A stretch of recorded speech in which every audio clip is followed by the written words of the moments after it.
Ladies and gentlemen, there's a point in a young video game character's life where they have to grow up. They have to go through the phases of life that any young man has to go through. The transition from 2D to 3D. Some of these characters adapt in fun, innovative ways, where each entry is labeled as a classic for the franchise. And then there's some where they just throw shit at the wall and they hope it sticks. Sonic was a huge part of my life as a kid. In fact, the first video on this channel was actually me just playing with the Sonic doll. So today I want to look back at some of these early 2000 entries of Sonic the Hedgehog, and what I like to call his midlife crisis era. Now, considering I'm 19 years old, I actually grew up with these Sonic entries. Now, of course, yeah, I knew of the 2D games. I played them on my dad's Sega Genesis, but this was the first time that these games were actually mine, like on my own console. The three video games that we're going to be talking about today, I feel have been lost in time, but each in their own separate ways. So I just want to dig up some of these graves and, you know, just poke at the corpses. So yeah, get comfortable, y'all. Let's talk about some Sonic games from my childhood. So Sonic Unleashed was released in 2008, and I have pretty good memories of playing this game and actually beating it, and I remember it being pretty sick. If I could describe the aura that Sonic Unleashed gives off, I would say number 1, Linkin Park, number 2, Monster Energy, number 3, Faux Hawks. And yes, that is me. What I'm trying to say is Sonic Unleashed just smells of the 2010s, you know? Everything from the Xbox 360 label to the scary but good-hearted werewolf counterpart of Sonic. Like, why was everyone obsessed with werewolves at this time? Oh yeah. I remember the 2010s being big into werewolves for some reason, probably because of Twilight, but I don't know, that stuff was for girls. I was too busy escaping a giant semi-truck in Sonic Adventure 2, am I right, boys? And not gonna lie, the werewolf thing was kinda cool, okay? Faux Hawk me was hooked. I mean, just look at those marketable plushies, you know, I'm in! And you know, I'm not trying to be sarcastic. A product based off of a certain trend isn't inherently bad, but I think it's so funny how Sega will kind of pick a theme for these early 2000 games and just kind of dive into them. Like, bro, I don't think people really care as long as Sonic runs fast. Anyway, yeah, I think it's safe to bet that Sega did this on purpose. In fact, Sonic Unleashed released November 18th of 2008, and the first Twilight movie came out November 21st, 2008. So I feel like they were pretty serious about it. Hey, wait a second, Sonic Unleashed came out first? Twilight freaking copied Sonic, guys. But anyway, I guess there's nothing else to do but to actually get to the game. So, you know, let's start.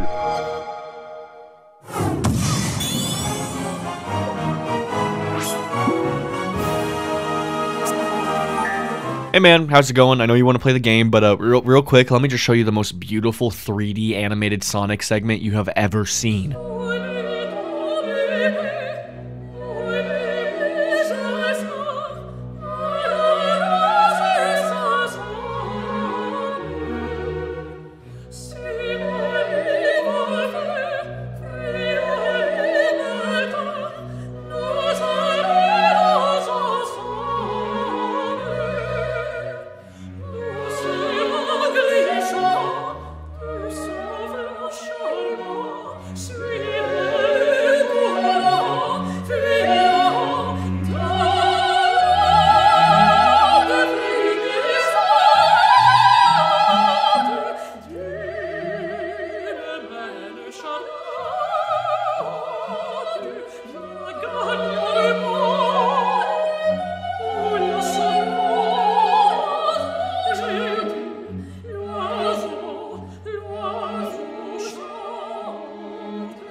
Okay, bye.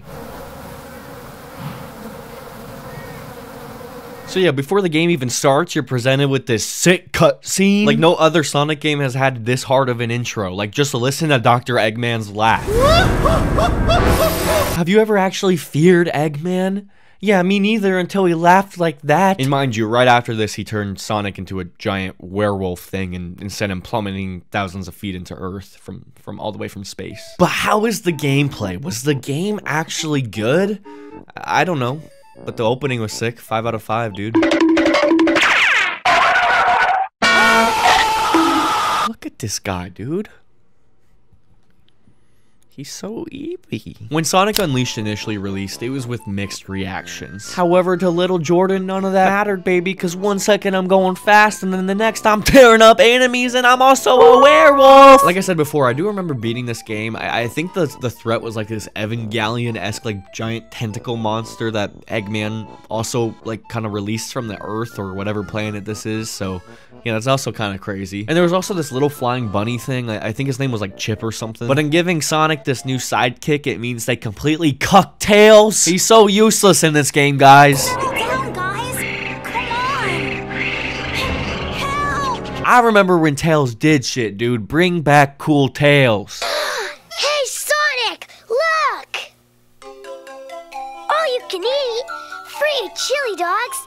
Come on, Sonic, let's go! Free chili dogs! In the present times, people seem to look back on Sonic Unleashed pretty fondly. And I mean, the opening was pretty much the only thing that stuck with me into adulthood from the game, and that was pretty sick, so...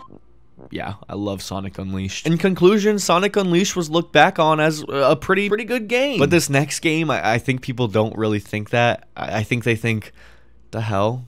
Why does Sonic have a sword? Shing! Shing! No longer are we looking into the outdated old year of 2008. We are now jumping into the future of 2009. Because in 2009, Sega released Sonic and the Black Knight. Now, I must admit, I'm not too familiar with this game. I know it's a semi-sequel to Sonic and the Secret Rings, but I also did not play that game. But from the cover art, it looks like Sonic is dealing with some pretty serious heartburn. Now, you may be wondering, what could possibly make the fastest, freaking coolest thing alive even cooler? That's right, you give him a sword, baby! According to the wiki, Sonic and the Black Knight was conceived as a way to attract new audiences to both the series and the Legends of Knights of the Round Table among console users. Okay, yeah, so how many of you became Sonic fans because they were Knights of the Round Table fans? Oh, alright.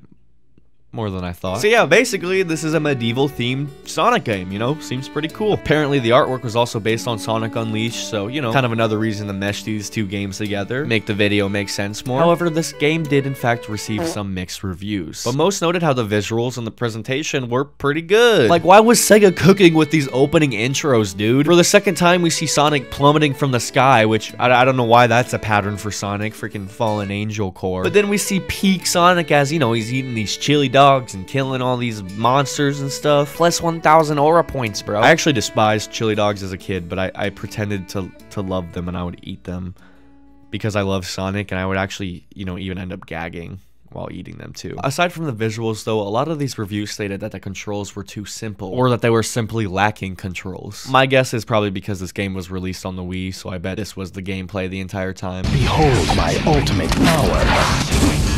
You were the adversary, but I'm afraid it's over now. Here is where he really shows us what it's made of. Sure looks that way. I've got a bad feeling about this.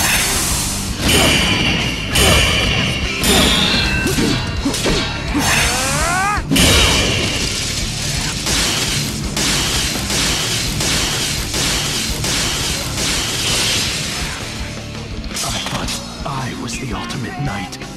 Okay, actually that seemed pretty fun. The concepts of these battles also seem pretty cool. I mean, you're in like a sword battle with Shadow the Hedgehog. Are you kidding me? Imagine how intense a mega fast sword fight with Shadow the Hedgehog would be, dude. What? Also, Tails is a blacksmith in this game. Little bit of an upgrade, okay. I think the whole idea of this game is pretty cute. You know, it's Sonic getting sucked into this medieval world. And after Sonic defeats the big bad villain, which is actually also the girl that summoned him so he could save her. Yeah, that's right. They got a twist villain in this game too. So anyway, Sonic gets back to his world, and during his whole adventure, he actually misses a date with Amy, and she gets all mad. You know, it's funny. That's the lamest excuse ever! You just forgot about our date! No, it's true, I tell ya! Yikes! No! Amy, wait! Classic Amy. Put down that hammer! Hey! You get back here, Sonic! Amy? But in 2010, Sega pulled Sonic and the Black Knight from all retail stores. In fact, they didn't just pull the Black Knight from shelves. Sega pulled any Sonic game with an average Metascore critic from store shelves. The Heartburn Sonic game was pulled. Sonic Unleashed was even pulled for a bit. I mean, this is the era of Sonic that I grew up in, you know? It's a little sad that Sega pulled the plug on these games, you know? It's like pulling a little part of history out. It's like popping a pimple that, you know, you really liked or something. I don't know. However, our final game we're talking about today was a huge memory for me, and this time, however, it was not killed by Sega years after its release. No, this game was arguably killed by the fans as soon as it was released, because everyone, you know, hated it now. Sonic Skateboard, yeah! Sonic Free Riders released a whole 1 year after Sonic and the Black Knight, and it's also widely considered to be one of the worst Sonic games ever, only rivaling like Sonic 06, which if you don't know anything about that, that's also pretty bad. Sonic, come back. To me. To us.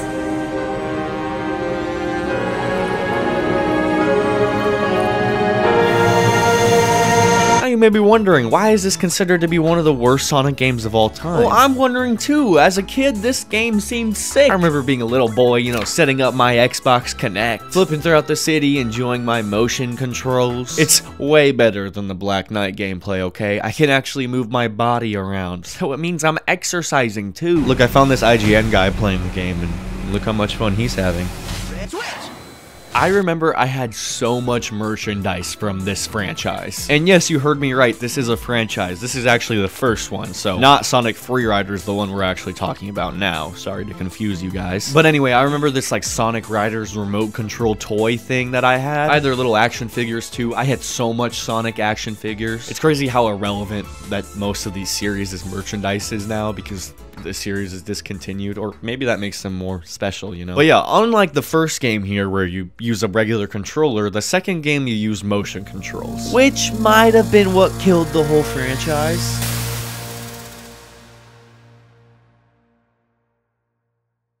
He is an actor, he's a producer, and yes, he is an alum of the Boys and Girls Club of America. Let's give a warm welcome for Mark Wahlberg.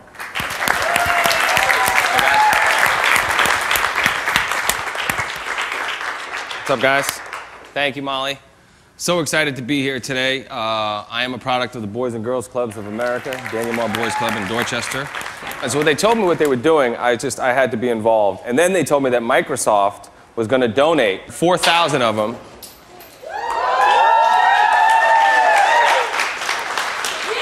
I had to be involved. And each one of you guys are going to get one of these today. Okay?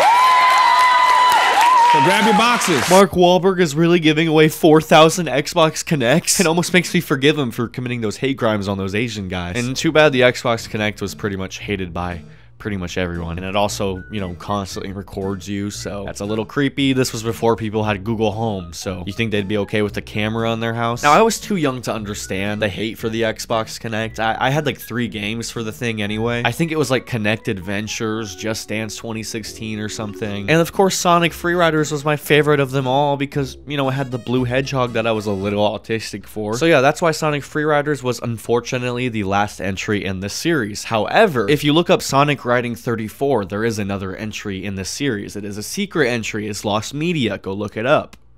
I dare you. It's kind of sad how this game was lost in time, because I remember at least the promotional stuff for this game being really cool. Again, why was Sega cooking with the animations? I feel like I've noticed some patterns in the era of Sega at this time. The animation and the marketing was really cool, but the game was, you know, that's where they kind of faulted a bit. These 3 games were, however, released within a year of each other, and they are all so drastically different in how they work, in completely different genres almost, and that's kind of cool. However, you can kind of say this with almost every Sonic 3D game. Sonic Boom is completely different from Sonic Lost World. I think I did not play Sonic Boom. I played a little bit of Sonic Lost World. Sonic 06 is different from Sonic Colors, and so on and so forth. What I'm saying is Sonic is not consistent. The little hedgehog is always trying new things, and sometimes those things are really bad. Well, then some of them are actually pretty good. I think it's kind of up to you to decide whether or not this franchise isn't consistent to be a good or bad thing. You know, on the positive, for at least this era, you would have never expected what the next Sonic game would be. But on the negative, you're never gonna expect what the next Sonic game will be. Where's my 2D side-scroller? But at least in the early 2000s, commend Sega for trying a lot of different things, you know? I'm not saying Nintendo didn't try new things, because they did arguably better,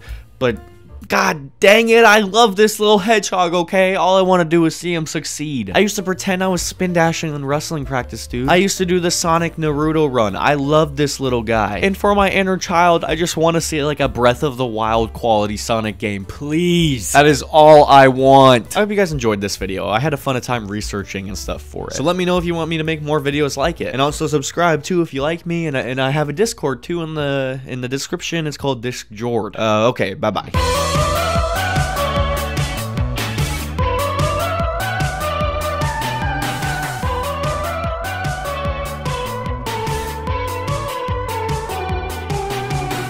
I'd lick the sweat off her back just for a nicotine.